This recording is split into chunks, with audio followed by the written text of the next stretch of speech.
ang ginagawa natin, I want people to be more knowledgeable. It's not about gusto ko makilala, gusto kong sumikat. Hindi po.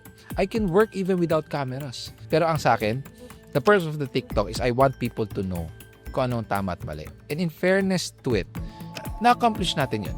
Nabanggit mo kanina yung you're using SOCMED daw for popularity. Siguro dahil election season ngayon, marami nag-speculate na, uy, mukhang may balak pumasok sa politiko. Is that a valid observation?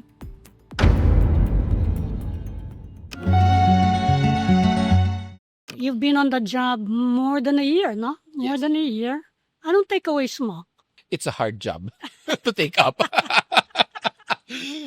Hindi, to be honest, if we're going to look at my background, malayo naman po talaga. Oo nga, consular Yes, consular and diplomatic affairs Consular and diplomatic affairs, So, St. Benilde. St. Benilde. Okay. So, if you're going to consider Medyo that, malayo-layo yung malayo sa tayo, traffic management eh. Oo.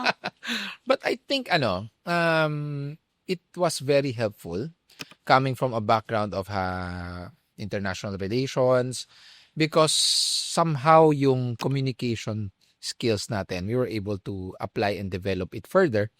And aside from that, yung knowledge natin when it comes to implementation of the law, andoon. Because it was part of our curriculum when I was taking up consular and diplomatic affairs. Pero bakit naisipan mo? Why MMDA? Who recruited you? Did you apply? Well, honest to goodness, when back in 2019, 2020, I was part of an agency, government agency already, which is an attached agency of the Malacanang. So, during that time, co-terminus ako. So, 2022 came. Which agency? This was the Presidential Anti-Corruption Commission. Okay. I was part of that. So, 2022 came, co-term po ako. I have to step down. When I stepped down of the office, sabi ko, ano ba pwede natin gawin? Because I don't really see myself being in politics. I don't see myself in government service, to be honest. There was this friend na sabi sa akin, habang naghihintay ka, why not join me sa MMDA? Dahil nga he was looking for a deputy. So sabi ko, why not give it a try? Sabi ko, it looks like an exciting job. Although sabi ko, I have to start from scratch. So a year and a half passed during those times, about a year, 2022 to 2023. I was the deputy of the task force, special operations. So medyo nahasa po tayo ng kaunti sa mga ginagawa sa kalsada. So somehow parang nagkaroon ako ng hilig. Nasabi ko, pwede pala, no? Pwede palang ma-apply kung ano yung knowledge ko. Pwede kong ma-apply kung ano yung alam ko sa consular. So sabi ko, sige, tuloy-tuloy. Until such time that I was, naging ako na po ang head ng special operations, which is a new group under MMDA pa rin naman po. This was around late 2023. So ako na po ang tumayong head ng special operations nung 2023 of November or December. It's a hard job, pero meron ba namang edifying moments? Meron bang rewarding experience? I think the most rewarding feeling na masasabi ko, it's not something na nabigyan ako ng award or I would say it's not more of material. It's more on the fulfillment. Fulfillment because I think this was the only time na kung saan yung ginagawa natin, it expanded and touched even the younger generations. Ang mga nag-aaral ng high school, even the little kids who are in grade school, nagugulat ako. Alam nila yung clearing operation, kilala nila ako, and they know what we are doing. So, I think that's something na, the accomplishment na masasabi ko na currently it's the best. Kasi, nakilala ng tao kung ano yung ginagawa ng ahensya. And it's very fulfilling to know. Coming from little kids, alam na namin kung saan bawal pumarada. And coming from a grade school student, gusto kong maging tulad mo paglaki. Wow. So, those are the fulfilling factors of this job eh. Pero kung tatanungin mo ko, how's the job generally? Mahirap. Mahirap na trabaho. Pero yung ganyang reaction sa'yo, It's because of your extensive use of social media. Bakit naisipan mo? Yun ang medyo pagkakaiba ninyo ni Bong, no? Although, of course, high profile si Mr. Nebrida noon. Pero ikaw, ang bilis-bilis mong nakilala eh. Alam niyo, nakakatawa yung story nito eh. Hmm. I have a TikTok account which is private. Before pa. Apo. Naka-private yan. So talagang TikTok TikTok ka, matagal na. Matagal na. Pero pag tinignan mo yung TikTok ko, walang laman. I just use the TikTok before going to bed, browse lang ako. Pag wala akong ginagawa, I just browse. Ang totoo, alam mo ano binabrowse ko? Kung saan masarap kumain. Yung mga reviews ng restaurant. So, that was my or kung saan magandang pumunta pag weekends. So, yun talagang purpose ng TikTok ko. Then all of a sudden, sabi nung na-realize ko, kasi sabi ko yung ginagawa natin, I want people to be more knowledgeable. It's not about gusto ko makilala, gusto ko sumikat. Hindi po. I can work even without cameras. Sabi ko, but it's about time kasi TikTok platform is very extensive. Million ang mga gumagamit. So what can we do to partake and let people know kung anong ginagawa? To re-educate them. So I tried uploading one video of me explaining to an illegal parking violator na bawal po yan, ganito kasi ang patakaran natin, hindi na kita mapagbibigyan. So very extensive ang explanation ko lagi. So I tried posting one video. That was November of 2024. November 31 to be exact, my first video upload. Last year. That was my very first video upload. The next morning when I woke up, it was about 500,000 views. Wow. So sabi ko, ang galing ah. And people were commenting na mix comments eh. There's a good, there's a bad. Sasabihin ng iba, grabe ka, hindi mo pinagbigyan. May edad na. Konti lang naman. Yung iba naman sabihin, tama yan. Yung konting violation kasi pag pinabayaan, malaki ang epekto. Kita mo, walang malakaran, etc. etc. So sabi ko, I think this is a good platform. So in the next succeeding days, meron kasing mga certain operations na very informative. So I posted it. So nagpo-post ako every now and then. Pero more on lessons, more on educating people na pag ganito ang situation, bawal po yan. Bawal kayo pumarada 6 meters from the curve. So nagugulat ako. The videos were garnering TikTok lahat to. But the main purpose, sabi nung iba, ginamit mo ang TikTok para sumikat ka.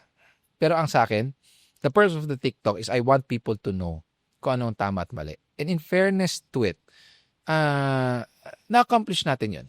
Kasi maraming ang mga tao mag-message. Sir, sana mabasa mo yung message ko. Ngayon, alam na namin kung bakit bawal ito.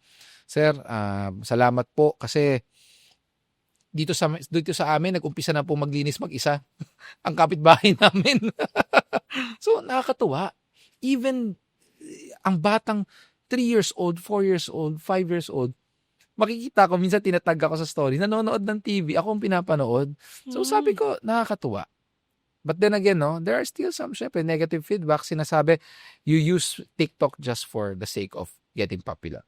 Which is, you may look at it that way. Pero ang sa akin, I'm just happy na a lot of people are viewing it and knowing na nililinis natin ang problema sa lansangan. Okay lang pumasok yung SCOG banat. Kailan yan? Kailan yan? Kasi po, pag nag-clearing kami, ang SOG, Special Operations Group, so meron ako naka-attach na isang truck na SCOG or SCOG.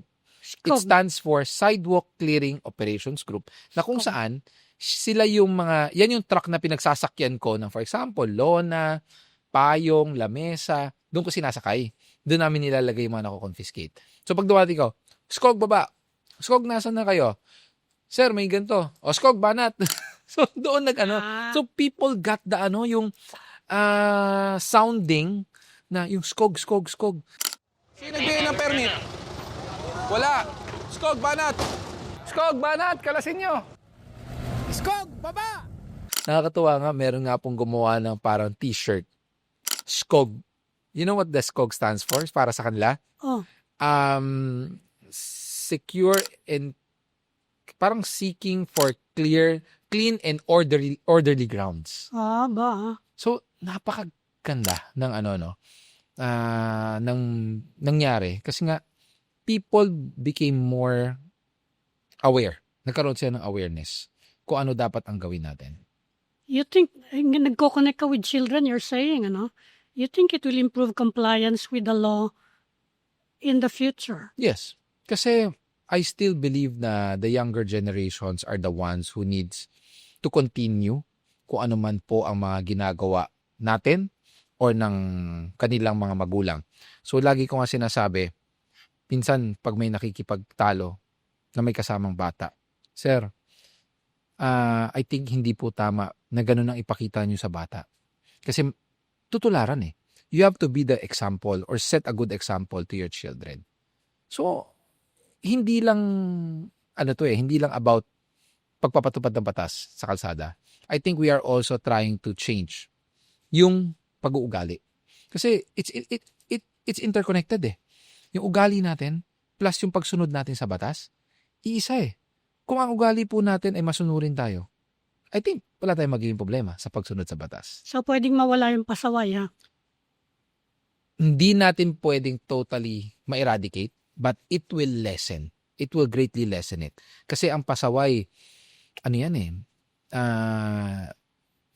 cannot say na natututunan, pero nakikita eh. Nakikita at ginagaya. Leadership by example. Yes. Hindi leadership. Very basic sa loob ng tahanan, sa loob ng bahay. Kung ang pamilya ay, for example, napakasipag, madasalin, sumusunod sa mga patakaran, ang mga bata lumalaking disiplinado. Pero kung ang pamilya, ang tatay, ang nanay, I'm not saying everyone, but paggising ng umaga, makikita mo umiinom sa gilid, ang nanay, kung ano-ano ginagawa, walang trabaho. So, lalaki yung bata ng tatay ko ganun eh. Why can't I be like him? Diba? Yung iba naman sasabihin, kasi lumaki kaming mahirap eh. We'll stay mahirap. Remember, no? Ang katayuan natin sa buhay, it's not given. It's a choice that we make. So whatever the choice that we make, it matters a lot. Nabanggit mo kanina yung you're using SOCMED daw for popularity. Siguro dahil election season ngayon, marami nag-i-speculate na, mukhang may balak pumasok sa politiko. Is that a valid observation? For now, no. Dahil I don't see myself right now intervening with politics kasi napakahirap. I mean, sa trabaho ko ngayon, napakahirap na eh. What more if you will be representing the people? You will be representing a certain group. There will be a lot of compromises. So, I'm the type of person that I don't like compromises. Sasabihin ng mga tao, masyado kang stricto. Pag hindi tayo stricto, ano mangyayari? There will always be excuses. There will be always extra special treatment. Paano natin babaguhin? Diba? I'll borrow a very famous theme that we are using right now in the Philippines. Bagong Pilipinas. It's about time na baguhin natin ang Pilipinas, diba? So, I think it's not about mahirap ang politics. So, if people are seeing it as a step towards politics, I don't see myself right now in politics. Right now, ha? For now, because meron tayong gustong kumbaga maibigay na serbisyo.